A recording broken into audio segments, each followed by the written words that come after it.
Hello friends எல்லாரும் எப்படி இருக்கீங்க? எல்லாருமே நல்லா தான் இருப்பீங்க. இன்றைக்கி நம்ம இந்த பதிவில் எங்கே வந்திருக்கோன்னு பார்த்தீங்கன்னா, எங்கள் ஊருக்கு பக்கத்தில் இருக்கக்கூடிய விஜயநகரி ஊரில் இருக்கக்கூடிய முத்தாரம்மன் கோவிலில் வந்து கோவில் கொடை விழா திருவிழா சிறப்பாக நடந்துகிட்ருக்கு. செவ்வாய்க்கிழமை கொடியேறி இன்றைக்கி பார்த்திங்கன்னா 3வது திருநாள். இன்றைக்கி வந்து கோயிலில் வந்து பூஜை கொடுக்கறதுக்கு முன்னாடி ஃபங்க்ஷன் என்னென்னு பார்த்தீங்கன்னா பஜனை நிகழ்ச்சி தான்.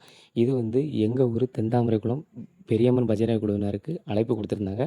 இன்றைக்கி வந்து பெரியம்மன் பஜனை குழுவினர் தான் கோயிலில் வந்து பஜனை பாடி சிறப்பிச்சு ஒரு நல்ல ஒரு கலை நிகழ்ச்சியை நடத்தினாங்க.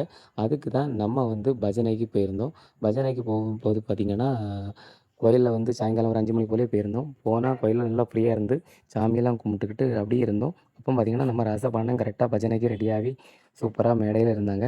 அதுக்கப்புறம் பார்த்திங்கன்னா கிட்டத்தட்ட ஒரு 6 மணிக்கு நாங்கள் ஆரம்பித்து ஒரு 7:30 மணி வரை கோயிலில் வந்து அம்மன் சன்னதி முன்னாடி பஜனை பாடிட்டு இருந்தோம். ரொம்பவே அழகாக இருந்துச்சு. இந்த பஜனை பாடல் உங்களுக்கு பிடிச்சிருந்தா மறக்காமல் நம்ம சேனல் பேஜை சப்ஸ்கிரைப் பண்ணுங்கள், ஃபாலோ பண்ணுங்கள். நன்றி.